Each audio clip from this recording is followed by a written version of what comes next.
Hello? Very good. Today, I'm going to prepare a roast chicken for you. You'll see that with just a few ingredients. It's really delicious. We're going to use some ingredients that we typically use here in Valencia, but these are ingredients you can use anywhere. All right, let's get started. We're going to burn off a few of the feathers that chickens usually have when they come because they don't come perfectly clean. We char them a bit. I don't know if you can smell it, but how does it smell?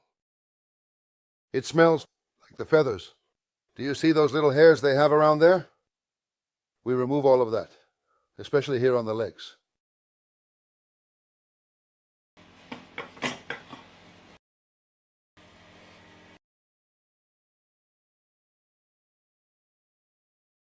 Here we remove all the little bits of feathers that are left so that later, when it's time to eat. All right, at this point in our cooking process, we are going to take the chicken and begin by salting it. We need to do this step quite generously, ensuring that the salt is really getting into the chicken thoroughly. This is important because it enhances the flavor significantly.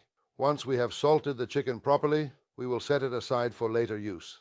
Now, let's move on to the next step, which involves cutting the chicken. Make sure to use a sharp knife and cut it into the desired pieces, as this will make it easier to cook evenly later on. The slices of potato that we are working with here are approximately the thickness of half a finger. This means that each slice is cut to a size that is about halfway between the tip and the first knuckle of an average adult finger, ensuring they are neither too thin nor too thick for our intended purpose. More or less.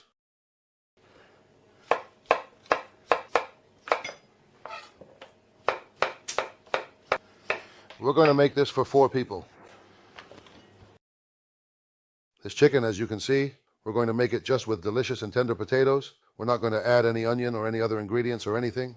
It's going to be incredibly and absolutely simple. As I told you, this exclusive chicken is very simple and nothing more.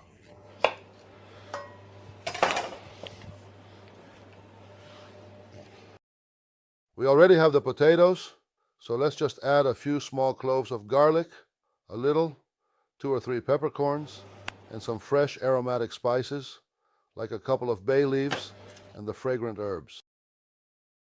At this point in the process, what we need to focus on is the observation that, although it might initially appear that the amount of paprika being used is excessive, this is not actually the case. In reality, the quantity is perfectly suitable for the dish we are preparing. Therefore, I encourage you to go ahead and give it a try, as the flavor it imparts is both unique and essential to achieving the desired taste profile. It's exquisite, totally. You won't even notice it later. Honestly, you won't even notice the paprika.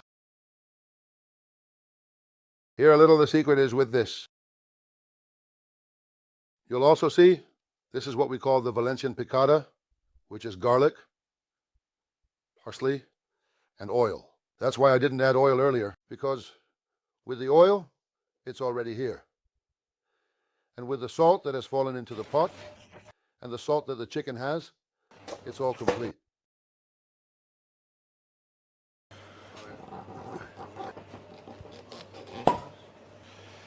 Here we're going to add a Valencian wine.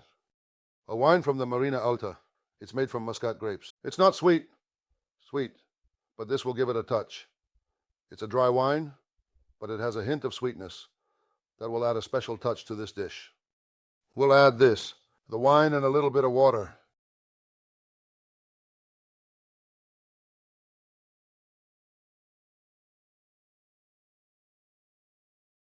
We put the whole chicken upside down. As you've noticed, I put everything upside down because that way, when we flip it later, it will get crispy on the skin on the top side. We're going to put it in the oven, as you can see, for about 3 or 4 minutes. We've set the oven to 200 degrees, and we're going to give it about 35 to 40 minutes for the first turn.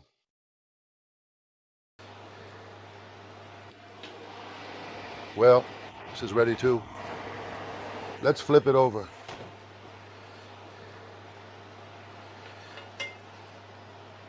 Let's see what a simple chicken, but at the same time tasty, juicy, and delicious.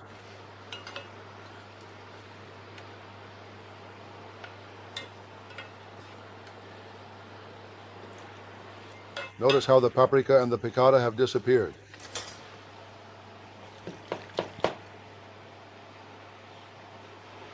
And we put it back in the oven. We already have the chicken done. Look, what a simple thing, but at the same time super tasty and super quick to make.